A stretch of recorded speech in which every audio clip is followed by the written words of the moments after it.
This is part 3. Is the non-compete enforceable as written? In part 2, I said that one of the first 3 key questions in a non-compete case is whether the non-compete is enforceable as written. So how do you figure that out? First, you want to look at section 15.50A of the Texas Business and Commerce Code. It states the legal requirements for a non-compete to be enforceable in Texas. The non-compete has to be ancillary to an otherwise enforceable agreement, and it has to be reasonable in time period, geographic area, and scope of activity. Okay, so what does that actually mean?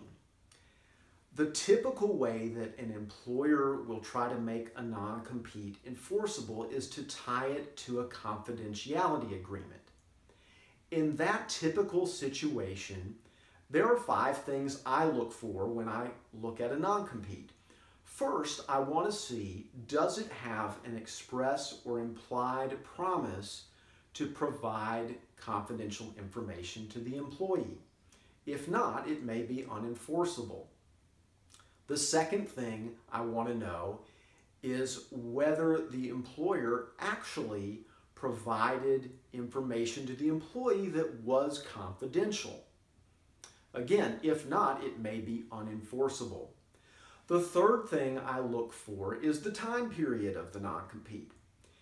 If the time period is more than a year or 2, there may be an argument that the time period is unreasonably long.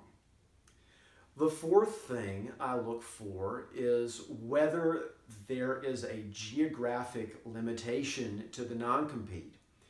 And if so, how does that geographic limitation line up with the employee's actual sales territory? If it's bigger than that, it may be unreasonably broad.